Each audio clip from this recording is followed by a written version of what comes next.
Hello అందరికీ. ఈరోజు వచ్చేసి మా పిల్లలకి లంచ్ బాక్స్‌లోకి నేను దోసకాయ టమాటా చేస్తున్నాను. ఇది తొందరగానే అయిపోతుందనుకుంటున్నాను. ఎందుకంటే ఇందులోకి మన ఇంట్లో ఉన్న ఇంగ్రీడియెంట్సే వేసుకుంటున్నాను. సో, ఇదంతా మనం సిమ్‌లో పెట్టుకొని వేయించుకుంటున్నాను. నేనొచ్చేసి వెల్లుల్లి రెబ్బలు అవి ఒలుచుకొని కటింగ్ చేసేసుకున్నాను. అల్లం ముక్కలు కూడా కటింగ్ చేసేసుకొని వేసుకున్నాను. సో, ఏందంటే ఫ్లేవర్ కోసం అనమాట. వెల్లుల్లి యేసుకుంటే చాలా బావుంటది. అలానే టమాటోస్ చూసారా అసలు చాలా చిట్టి చిట్టి కాయలనమాట. రెడ్‌గా ఉన్నాయి. ఇప్పుడొచ్చేసి మా యూట్యూబ్ కష్టాలు మీతో షేర్ చేసుకుంటున్నానండి. రోజు డైలీగా ఒక వీడియో గానీ, షార్ట్స్ గానీ పోస్ట్ చేయాలి.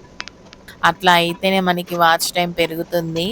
లేదంటే వ్యూస్ అంతా తగ్గిపోతుంది. ఒక్కొక్క రోజు మనం వీడియో పెట్టినా కూడా అది ఒక్కోసారి వ్యూస్ వస్తాయి. ఒక్కొక్కసారి వ్యూస్ రాదు. కానీ నేనొక వంట వీడియో చేసి పెడుతున్నాను కదా! అదసలు ఎడిటింగ్ చేయడం చాలా కష్టం. అలానే మనం వాయిస్ ఇస్తా, ఇలా కుకింగ్ చేస్తా చాలా కష్టము. ఇలా మనకి వీడియోస్ ఫ్లాప్ అవుతే బాధపడతాము. కానీ కొంచెము ఎంకరేజ్ చేస్తా ఉంటే అలా వీడియోస్, షార్ట్స్‌లో ఈ రెండిట్లో ఏదో ఒకటి వ్యూస్ పెరుగుతా ఉంటే మనము చేస్తానే ఉంటున్నాము. ఎడిటింగ్ అనేది నేను చాలా కష్టపడి నేర్చుకున్నాను.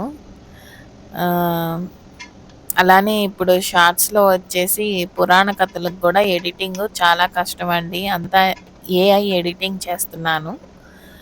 సో, మొత్తానికైతే మీతో మాట్లాడుతూ మన కర్రీ గూడా అయిపోయింది.